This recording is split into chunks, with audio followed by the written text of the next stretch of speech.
Welcome to another episode of Latina Life with Jenna Molina. Our super Latina today is a trailblazer paving the way in the entertainment, business, fashion, and beauty industries.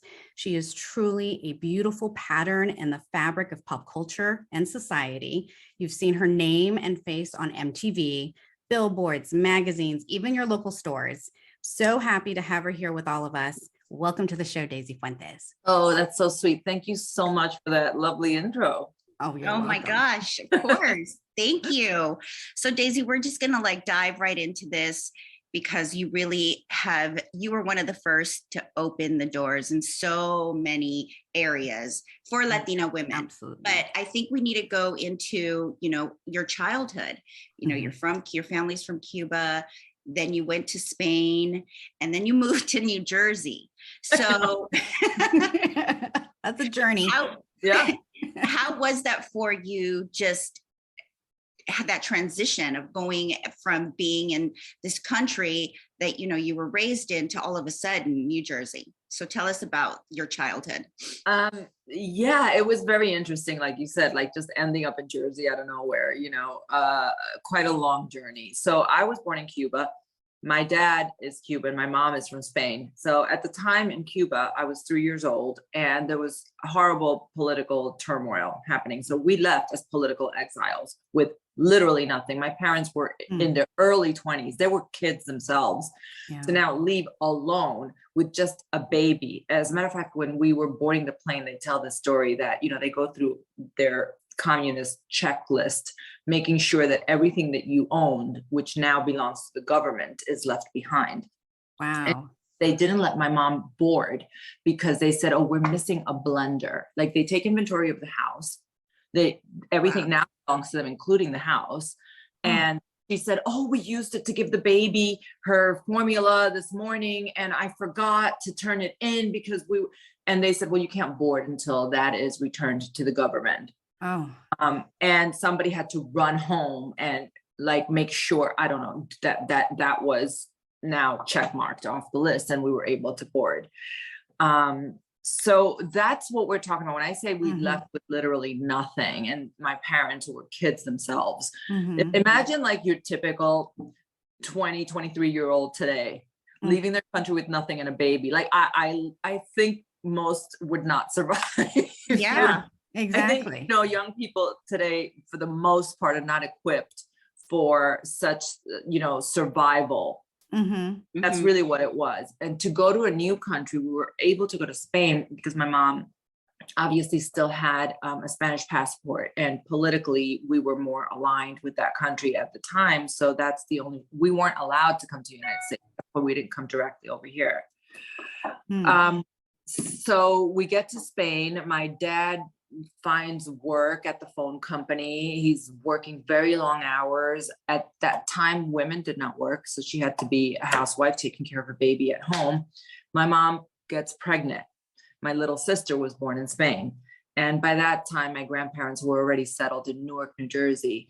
Okay. We're preparing everything for us to come to the United States. So we were in Spain for 4.5, almost 5 years before we were able to come to a 3-bedroom apartment in my grandparents' apartment in Newark, New Jersey. That's what we moved into. So what that taught me was to just go with it. It wasn't all about me. It could not have been all about me. It was not about the kids. It was about us all as a family unit and about us all doing what we needed to do to thrive and to survive and to just move forward. So my parents didn't have the time to, go to the parent teacher meetings, to make sure that I was enrolled in preschool or the things that the young kids do today that everyone takes for granted. But it taught me massive survival skills, family values, teamwork, just really being part of a unit, which I think we've lost. And us Latinos, that is part of the fabric of who we are. It's in our DNA, family, la familia primero, right? That's what it's about. And we've lost a lot of that. So that's what that taught me, that my parents sacrificed a lot to make a better life for us. And yes, I missed out on some things that some kids, most kids today, just expect from their parents. They expect it to be all about them. What do you want to do today? What do you want to, what play date do you want to go to? What extracurricular activity do you want to take? What sport do you want to play? I didn't have that luxury, but yet I thrived. Yes. And I think that we need to have a little more balance of that. Yes. Absolutely. I'm with you because Jen and I talk about this with our kids. We're all the moms time. too. I'm like, what So we get happened? it. What happened? Like, what happened to like these, like where this generation? So I'm totally with you. But I think that foundation that your parents gave you, definitely, it did something for you, because from there, I feel like you exploded, right? Because of that. And I think that that's important that people need to know and hear. Right, Jen? Oh, absolutely. I mean, just in regards to how you first started, I mean, what pushed you to get into TV? I read you were in college when you first started reporting the weather, right? Yeah, it was really kind of an accident. I think that that's when the universe steps in and really that tied it together for me. Now, not then, but looking back on it now, I can see how my thoughts created my reality. I didn't know, I didn't even think that I would be an entertainer. I didn't think to go into the entertainment industry, only because I didn't think that was for me. I didn't think it was possible.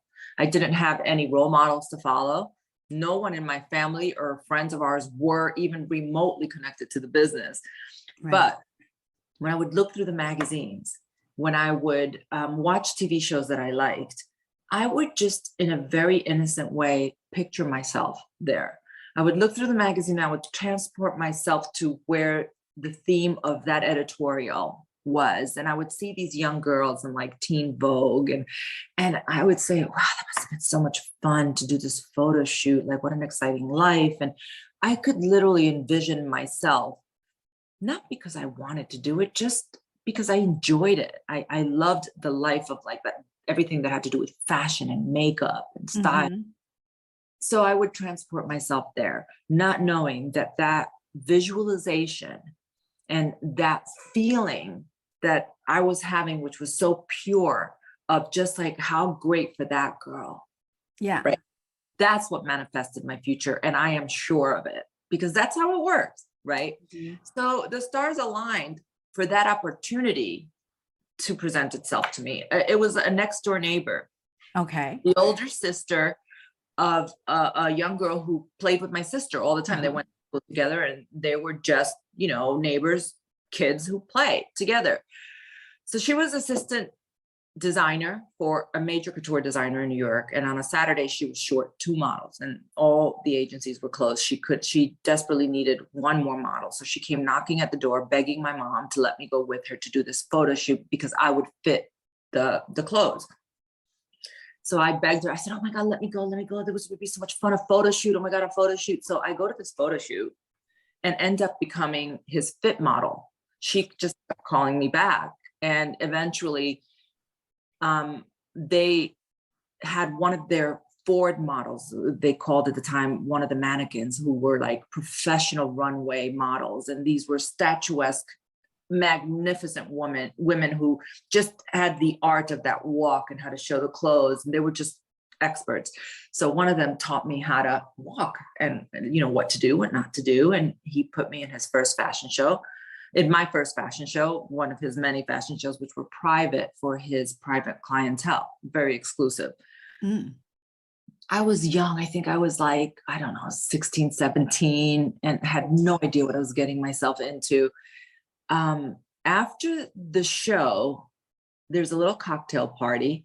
And I think I was walking around with a little champagne, kind of pretending to sip on it. I was just so happy to be there and taking it all in. When I meet this woman, Raquel Egas, who starts talking to me and saying, oh, I haven't seen you in the fashion shows before. Are you new? Where are you from? And I noticed an accent. We started talking. Said, oh, you have a Hispanic accent. Where are you from? And she says, oh, I'm from Ecuador. And I said, oh, I'm Hispanic too. We started speaking Spanish. She said, you speak great Spanish for a young woman in this country. What's your story? I said, well, I came to this country, when I was 8.5, and that's my first language. And she said, have you ever thought of doing television? And I thought, no. I'm like shocked that Oh I'm my even getting to do this. He says, well, my husband is the president of Univision in New York, and he's looking for a weather girl. And I would love to, to give you some tips and take you there. And I think that you'd be great for it. And this is like the young mind of like no fear. I was like, oh my God, that sounds so much fun. I would love that. Right. If I was even a little older, or even today, we would overthink everything. And I would have probably turned it down because I would have said, I'm not a meteorologist. I've never done television before. Much less live television. I don't think that I'm the right person for that. That's what we have. Why don't we go back to that thinking of, wow, opportunity, fuck it, yes. Yes. Fearless, yeah. Absolutely. You're right. We So overthink things. With no fear, I went into it, live television in the number one news market of the country. And I just went for it in front of a live satellite map. We're in Nueva York, Nueva Jersey, y Connecticut with my big hair from New Jersey and like the green screen going through my hair. It was ridiculous, but I went for it and it started everything off. It absolutely did. And it's so great. I mean, I'm just wondering, what are you telling yourself? I'm sure you probably you were a little nervous, I'm sure, but what words of advice was going through your mind that maybe your parents told you that you like live by? Like what got you through maybe some of those challenges? Just do your best, be yourself, do the best you can, just prepare for it. Just really be prepared. So I did take the few rehearsals that we had and I asked questions. I learned a lot. The anchors who were much older than I was helped me. They were kind of like, who is this kid? This is ridiculous. But I think that I was just so naive that instead of them being upset by the fact that they hired this girl with no experience, that I was genuinely just so open to it all. I think that I don't know, for some reason, they were all very kind to me. The universe had your back. I think so. I think the universe always has our back and the universe listens to what we're saying. And if you put roadblocks in front of yourself, that's what's going to happen. Absolutely. So now you enter MTV and you are the first Latina VJ. Amazing. Right? Well, so how that happened was I remember I went from Telemundo. Yeah. I then went to Univision doing the weather I started in Univision, then I went to Telemundo. So now I asked one of my editors, because I started doing some light community stories just because I wanted to do something more fun. I was so young. By this time, I think it was like 18, 19. And I wanted to do something more fun. MTV was all the rage. It was, we were doing the editing of the news and stuff. There was always a screen that had MTV on somewhere, at the bar, at the restaurant, at the stores, at home, everybody's home. And I just thought, oh my God, how much fun would it be to do that? Like, that's what I want to do. Now, like, I know I'm doing this thing in television, which is amazing. It's great. I never planned on it, but this is so temporary. This is never going to last. That's what I really want to do. So I think that I talked about it so much that this editor finally said, my wife knows a guy who knows a guy who knows a guy who knows the on-air director from MTV. Why don't we just make a tape and send it? I'm like, oh my God, they're never going to pay attention to this. I don't have an agent. I don't have a manager. Everything would be in Spanish.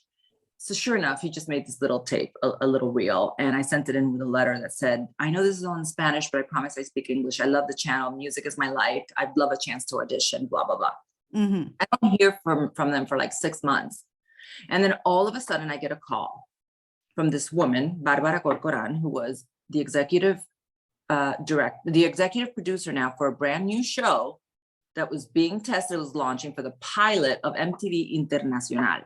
So it was a Spanish version of MTV, which was gonna be a 1-hour weekly show just as a test, because you got to remember that time,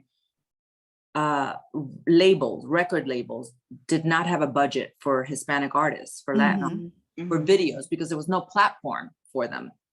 So why would you spend $1 million on video like all the other artists when your video had nowhere to be shown? So this started as a 1-hour weekly, and they were looking for Spanish speaking hosts. So I get this call and the woman says, yeah, we've been auditioning for quite a while and I literally just got your tape. So if you can come in tomorrow, we would love to set up an audition. If not, I'm afraid we have to close this. And I was like, yeah, I'll make it. I was so excited. The next morning, I wake up with my eyes swollen from a mosquito bite. It's pouring like sleet in New York. It's like muddy, slushy. And I decide I'm going to look really hip and wear a white leather fringe jacket with a white leather miniskirt with white leather boots. Anyway, caught in the rain, I up in muddles. I had to go through the subway. Then I had to get a cab because I didn't really know my way around New York, even though I lived in New Jersey. And I get there almost an hour late, looking like something the cat dragged in. And sure enough, they were all, I could see like the eyes rolling, like, oh my God, whatever, who is this? And I after I got to talk to my executive producer about it, she said, you know, we all could not believe that you were just like such a mess. You rolled in like the way you rolled in. But then when you got in front of the camera, you just kind of lit up. And we were like, oh. And my Spanish was kind of neutral. I kept it on purpose, very neutral. What they wanted. So I tried to speak properly and very clean. I didn't throw out like my cubaneo, el acento de cubaneo. I tried to keep it like not my Cuban accent, but like a very clean accent. And I was able to read teleprompter because I did have that experience from the news.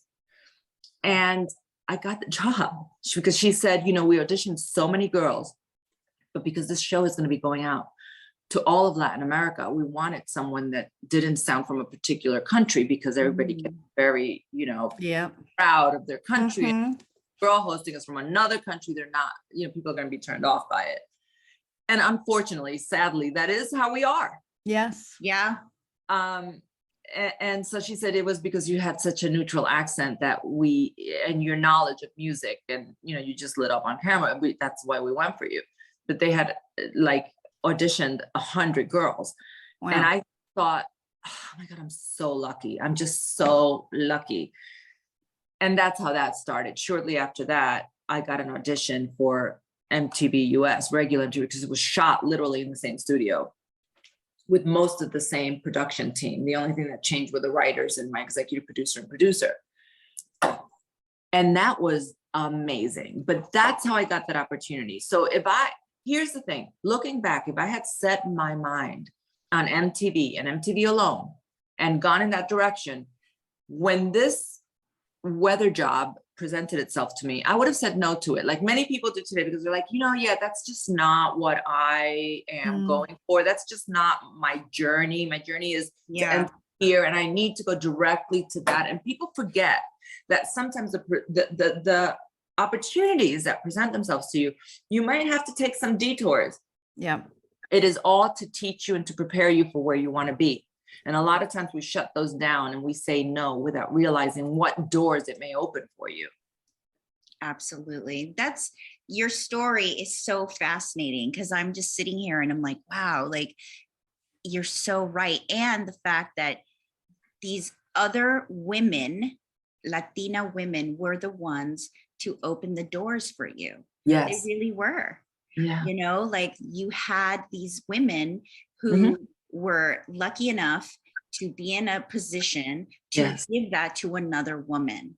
Yes. And that I think is also something that doesn't happen in our community. So, not very rarely. Yeah. Not often enough. No, not enough. And I think that the reason for that, well, there are two reasons for that. One is more cultural and one is more gender related. Mm-hmm. So I think that when it comes to the cultural one, there's a very innocent explanation for why I believe in this country, we don't form a stronger community. Mm-hmm. And that's because I think that in this country, we all acknowledge each other as Latinos in this country. So in this country, we do stand up for each other. We do feel like we're part of the community. But the minute you put on a soccer match, we're all against each other because we are different countries. We all come from different countries. And although we share the same language, our cultures are all different. We have different customs. You know, it's different countries, and people forget that. They think that, oh, Latinos, oh, we're all Latinos. Yeah. Right. But we're all many other things. And we come in such interesting packages, and we all have so much to offer. And there's so much diversity within our community. Yes. We come in every color, we come in every race, we come in different, with different religious backgrounds. So we are a whole world. The Latino community is not just Latinos. Latinos encompass an entire planet within itself, right? So we forget that first of all. And I think that as Latinos in this country, we have to acknowledge that, but also move past it and form a community in this country that evolves beyond our culture and our countries and our patriotism for our own individual countries. We now have to band together in this country. And that's, I think that once you really acknowledge what the facts are around it, it's not just that, oh, we don't lift each other up. No, it's that we've got these barriers. We've got these, we've got that we have to acknowledge in order for us to be able to figure out what to do within all our differences and all our countries and all our cultures. How do we come together in this country? We can still fight to the death when we put a soccer match on. You know? My country's always going to be better than that country when it comes to the soccer match, or when it comes to the food, or when it comes to, I can always be like, no, my customs, and no, Spanish food is the best, or Cuban food is the best, or Mexican food is the best. That's great. But when it comes to banding together, I think we need to get past that. And we can still celebrate all our differences and celebrate our own individual countries. But we need to show the people who are running the show, who are all non-Hispanics, we need to teach them, but we can't teach them unless we are aware of what's happening ourselves. 100%. So that's, I think, one thing culturally. Wait, what was the other thing that I said that I wanted to explain? I'm blanking. I got so into that right now that I'm blanking. So I said one was culturally. Yes. And then, wait, So hold on. Yeah, so basically that is one of the biggest difference why we need to band together in this country. And it'll come to me what I said, the other thing that is bringing everybody together. But I'm blanking on the other explanation that I was gonna give, but I think that there are a couple of reasons. Oh, gender. Yes, yeah. This is this whole senior moment, the senior moments that I'm having. It comes to me like, we all juggle so much. in slow motion. I have that. So the other difference is gender, you know, and you guys mentioned like, why don't women lift each other more? And the fact that these two women really were crucial in my journey. And I think that is because from the minute we're born, women are taught to compete with each other. Everything is to compete either for the prince who is going to save you in the little storybooks and the fairy tales, right? True, yeah. And then it's, you know, you start learning from a very early age, from the time you're a baby. Oh, you're so pretty, and you're so pretty, and pretty this, and you're so that becomes the only important thing. So you start really looking at every other woman as like, oh, is she prettier than me? And it's ridiculous. It's this subliminal training that we have from society, not just Hispanic women, all women. All women. I think we're breaking a little bit with that with the younger generation of today, but still that is so engraved in who we are as a society that it's still being passed on. You know, I think that by now that would have changed, but we are still talking to little girls like they should be competing with other women. Like being pretty is still one of the most important things. Like, you know, being feminine and being a girl, and, you know, and kids today are learning very early that we don't have to be any of that. We could be whatever we want. I can call myself whatever I want. I can, this weirdness that I'm feeling in my body is okay. I don't know what they tell me I have to be. And that is beautiful and wonderful. But there's still that undertone to society with the genders and with that a lot of people don't understand and refuse to accept and refuse to flow with, when it can be really something so beautiful. But that's why we need women like you to explain this. Exactly. I mean, look, it's just me thinking, I don't know if that is correct. It's just an observation from me. I don't know if it's correct, but we do need to think about this more and come up with more theories and break past these old antiquated stereotypes. And that's one way that women will be able to lift each other up more.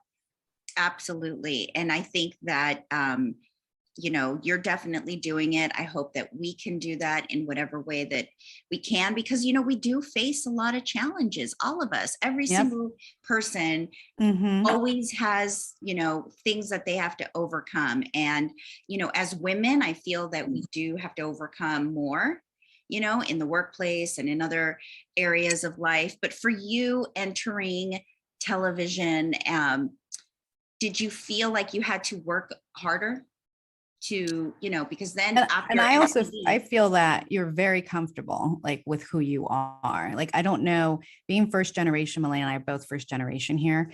And so like right away, my parents like assimilated. They worked really hard to assimilate, at least, you know, me. We're not going to teach you Spanish first. You're going to learn English first because English is your first language. They're teaching you English in school. That's how you're learning, da, da, da. So did you find it, you know, and I did appreciate that, but, you know, you lose a little bit of that connection to, you know, you, to that side of you in a way. Yeah. And it's hard to keep it, especially when you have kids too, who are now second generation, and to strengthen it.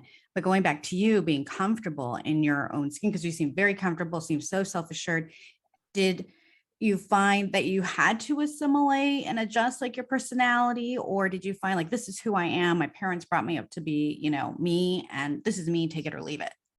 No, I definitely, thank you, by the way. I didn't really get comfortable with myself until later in life. So, you know, when I look back at videos, at footage of me in my 20s, I see a girl just trying to fit in and trying to have fun. And I didn't overthink it, but I wasn't comfortable. Really become comfortable until I was in my 40s. And sadly, that's life. I think if I knew that I know now, I would have been dangerous. But no, my parents definitely, my sister and I both recognize the struggle of keeping our values and our traditions while still trying to fit into this new world that we, you know, I feel very American and I feel very Latina. And I think that that can coexist. And I understand parents wanting to assimilate. That's definitely very important. But my parents also recognize the importance of keeping our culture. So my mother brought books from Spain, all my school books. And after I would do my homework, she would have extra homework for me in Spanish from my Spanish books from Spain. So she made sure that even though she knew that because I was, you know, young, I was 8.5, 9 years old, I would learn English, no problem. She wanted to keep my Spanish. She would teach me grammar and reading and just everything. She would vocabulary. She would talk to me in Spanish. She would make me talk to her in Spanish, even when English started becoming easier for me to speak. So that was very important. And it was because of that years later, I got my first TV opportunity because of my Spanish. Yeah. Isn't that weird that you would think, oh, you need to simulate, forget that, and not thinking that maybe that would be your entry into a whole career? Yeah. Right. Yeah. And that's what, embrace yourself, right? Embrace yourself, love what you do. Like you said, you were just coming from this innocent and just a wonderful, all-encompassing love that you manifested it yourself. Yeah. And I think that's and oftentimes we think of, we've been taught by society in this country to think of ourselves as minorities. Our being Hispanic or being Latino is it's not as good. It's something that we have to overcome. It's something that we have to get past. I never thought of it that way. I always think of it, I always walk into the room as like, I have something else to offer. I have I have 2 other cultures that I bring to the table, 3 cultures, 2 languages. I have so much more to offer than people who just have 1 culture and 1 language. That's the way I always looked at it. I have much to offer, but society tries to tell us that that's going to be a problem. Yes. The fact that we are Hispanic is, you're a minority. You're looked down upon a little bit. No, that is not accurate at all. Right. Yeah. Right. Like, I bring more to the table than a lot of the people here. And it's true. And we let these things set in our mind. So And that's how we go into things. They're not true. Just because people say it, it doesn't mean it's true.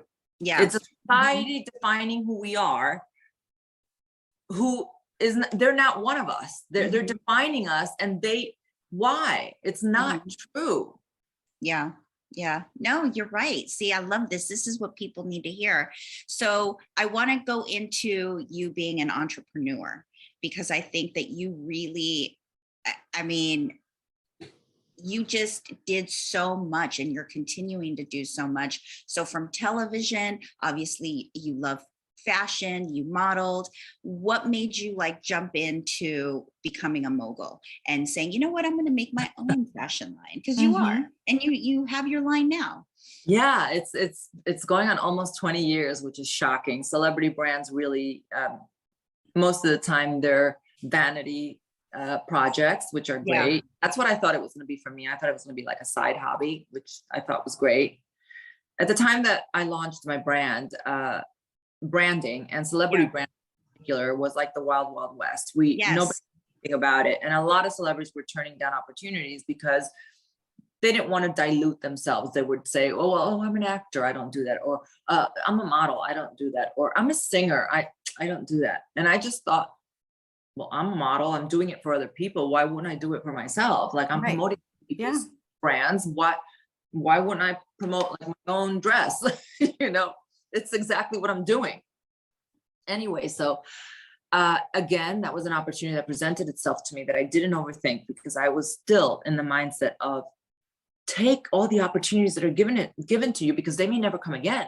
Like, you may not have a job next month. Like, this could all go away any minute. So I was coming at it from that point, not from an entitled point of like, oh no, I'm a TV personality now, and you know, that doesn't quite fit with who I am. And I didn't overthink it. I was just like, wow, that's a great opportunity. Let me see what I can do with it. And we need to think like that a lot more often. And I remind myself of that, because as we get older, we overthink things more, and especially today with social media, I think that everyone overthinks things. Yeah. It's so silly, but we all do it. It's true. So for other Latinas who want to follow in your footstep, and maybe they want to go into fashion, they want to go into beauty, they have this little gem of an idea, but they don't know where to go. Like, who do we talk to? What's the next? What plan should I have? Who should I have like part of my team? Like, what are 3 maybe good tips you can give them? To just start moving forward. Just take that first step, because that's going to determine what your second step is. And then that's going to determine it's hard to get started, but you do your research, find the people, connect with people, even online. I have used Instagram, like social media, to connect with companies, with charities, with organizations that align with me ethically and morally. And we have connected, and it's never been easier to align with people who are like-minded, or people who can open doors for you in the direction that you want to go in. So I would say meet people, ask questions, get yourself a mentor and follow in their footsteps, you know, or check out what their blueprint is, and maybe follow that blueprint lightly. Definitely make a plan for yourself. Definitely prepare, but be open to taking some detours. Don't just set your mind on that. Keep your mind on your final goal, but be open to the steps that you may need to take to get there. I think social media today makes us all think that things could happen so quickly. You know, from one week to the next, you can be famous and have a brand that is successful. It doesn't quite happen that way. You know, sure, you can become very famous very fast. You can have a licensing brand pretty fast, but is it going to be successful? How can you have a brand when all of a sudden from one week to the next, you have 4 categories, like an entire lifestyle brand? I don't know how that happens. That's not how it happened for me. I started with a very small sportswear line. And I remember that it was with Kohl's at that time. And the president of Kohl's said, we're really trying to address our Hispanic doors. We want representation. And I thought, great, that's me. So we're really only going to put your stuff on. We're going to start testing it in the Latin doors. It was just a few doors. And I thought, that's to myself. I thought, well, that's ridiculous, but okay. Like, Hispanic women, yes, we have our own flair, but It's not like we have an extra arm. It's not like we have, 3 legs that we need special clothes. It's like we don't need anything different than other women. We all women wanna look good and be on trend and not spend a lot, right? Yes, So of course. I thought I was so excited. I was just like, whatever that means. Okay, sure. Just put in whatever doors you want. I'm down, because I knew that the product was going to be liked by all women. I knew that I wasn't just making stuff for just Latin women. I know that women just want representation. So the fact that I was behind this brand, I know it's enough, because it's enough for me when I see a brand. If I know that that is a woman, a Latina woman designer, then I'm down. I'm like, oh, good for you. Good for you. I'm down with it. I'm going to support it because those are my people, right? It's not because she's making a shirt that's specifically for me because I am Hispanic. Yeah. And Absolutely. I think that I don't think a lot of people understand that. But I thought, okay. And so by the time that the launch happened, like 4 months later, the actual launch party, he came to me and my manager and said, this has been such a success. It's been doing so well that I want to tell you that we're going to launch in all doors because all women love this. And I thought, wow, that's amazing. Really? How did you come up with that? All women like nice clothes that's affordable. Wow. What a concept. And what a concept it's been, because you're doing your brand. You have so many other things. So I know we're going to wrap this up, but I just want people to know where they can go and get more of you. Obviously, you have your podcast too, Tequila Talk, with your wonderful husband. We've slowed that down. We've slowed the podcast down. Okay. Yeah, my husband is about to start touring. We've gotten really busy. So we started the podcast just as a fluke during quarantine, right? During COVID. We were at home and we started doing some lives on our Instagram just because we were home alone, and we would have our little tequila every evening. And we're like, let's check in with our followers. And it was so touching that the way people responded, like, thank you for asking. It just gave us such an escape from our everyday. And it's so nice to see that you guys are going through the same thing that we're going through. And we thought, wow, this is really, like, the responses were so heartfelt that we thought, let's just do a few more of these. And that's how we got the opportunity to do the podcast. But then after lockdown, we started getting busy, and it started really, it's hard, but I'm happy that you're so busy. I'm happy I still get to see you on TV. Thank you. The fashion, that your clothes are out there. And so, you have been so wonderful. Thank you, Daisy. Really, I've learned so much from these last 30 minutes that I just, thank you. So many people, I know they're going to appreciate it. Yeah, we know our listeners are going to love this. They're going to take away from it. They're going to elevate themselves. I hope we offer everybody support. We really appreciate you and everything you are doing, continuing to do. Thank you. And back at you, because it's really amazing of you guys to open up the conversation. We need to have more of this. And like you said, it's women supporting women and Hispanic women supporting Hispanic women. So you're doing exactly what you say that you want more of. And so hats off to you guys too. So, muchas gracias. Muchas gracias. I can't wait to see you again. Thank you. Daisy. Thank you. Yeah. And remember, all our super Latinas out there, please listen to our stories, listen to our guests. We're on Apple, we're on iHeart. So any day, just listen and subscribe and like. Yeah, exactly. Besos a todos, a todas. Bye-bye. Adios. Adios.